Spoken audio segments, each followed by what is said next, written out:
going to show you how to make a simple bezel for a circular cabochon stone. And this is the same type of method that you'll use for any type of stone, even if it's not a circle. So you can edit this a little bit to work for whatever stone you want to use. But today I'm going to show you with this little piece of circular jasper, just so that you can get kind of an idea. Making it in the circle shape is great for beginners because it allows you to use some measuring tools that make it a lot easier than when you're doing more organic shapes.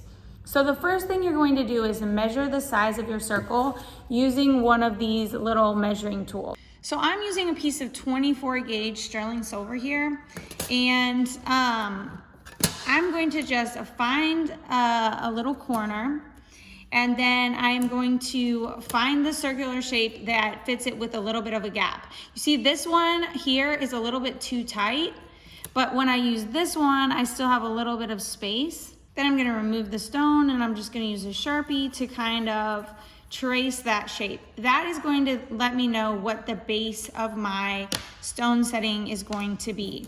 The next thing you're gonna do is going to be to take some bezel wire. I purchased all of these supplies at my local jewelry shop, but you can get them online. I'm gonna link all the supplies below to some online resources. With your bezel wire, it's going to be very, very soft. Form it around the stone.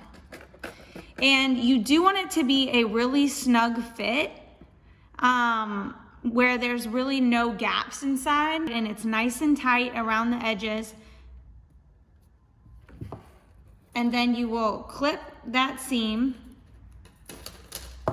So you just want to make sure that those two edges are actually able to touch, if not slightly overlapping on your stone, because we want to make sure that we're going to be able to get a really, really tight fit around this cabochon.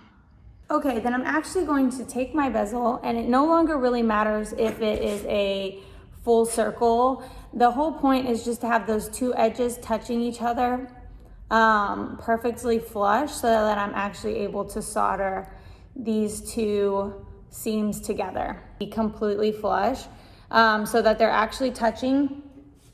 The point is that we are going to actually solder this bezel cup together into a circle, same way that we soldered a ring together in the previous video. So the first thing I always want to do is cover my piece with flux, just to help the solder flow a little bit better. So I'm actually using two different types of solder for this project. The first type of solder I'll be using is a medium, and I'll be using the medium solder to seal up this little seam here. Because I'm working on a piece that's so delicate, I'm gonna use a really, really small, soft flame. I'm really not gonna have to bring too much heat onto this piece in order to seal that little piece of this bezel wire closed. So I picked up my solder with my solder pick, and again, I'm using medium. And then I'm going to just be very, very controlled with my flame and set that piece of solder right there. Kind of encourage it to flow completely over that gap. And again, you have to be really controlled with the flame because you are very, very close to melting this little cup. It is so delicate. Once you quench, you're actually gonna put that little bezel wire circle onto a ring mandrel, a small one that is perfect for creating bezels. And you're just gonna lightly hammer with your rawhide mallet until you get a perfect little circular shape. So next you're just going to work on the base of your bezel cup. Use your handsaw, and you're just gonna very, very gently create a rough outline around this circle. So you actually want your sawing to be outside of the circle that you drew. You want to have some extra space there, because when you put your bezel cup onto it, the bezel wire that we created earlier, it actually needs a little bit of extra room outside of this circle. So if you can see, I just sawed a very, very rough circle around the outside of my marked circle. And this is gonna give me enough room. If my bezel wire shifts a little bit while I'm soldering, it will still stay on the surface of this bezel cup. Because we are using sterling silver, we can recycle any of the scrap that we have left over.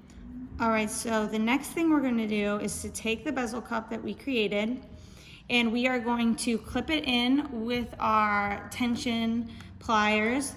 And I like to take the part that I already soldered, which is actually right over here on this side, and put it in the part of the clamp that's most furthest away from my body. And then I also use a second pair of pliers usually to secure the other side and make sure that there's no gaps. So it's nice and flat. The bezel wire is right up against the base sterling silver. I'll throw a little bit of flux inside the center there. And then now I'm actually moving on to easy solder. And the reason I do that is because I am using a solder with a lower melting temperature so that I don't actually melt the seam that I already soldered when I'm adding on this attachment for the wire to the actual base. And I'm gonna set this inside, and I just kind of scoot it right over until it's lined up on this edge on this side of the bezel cup, the side closest towards me. And this time I'm gonna light my flame at about a medium sized flame. I'm gonna go a little bit higher than the previous flame that I did, and I actually like to go underneath my bezel cup. First thing that's gonna happen is it's gonna bubble up. Obviously the flux is gonna burn off, and I keep moving that piece of solder down so that it's closer to the edge. So when it does melt, it melts right into that little groove. There it goes, it's just folding right under that center. The second I see it go all the way around the edge, I take my flame off, because again, I don't want this other side over here to actually melt.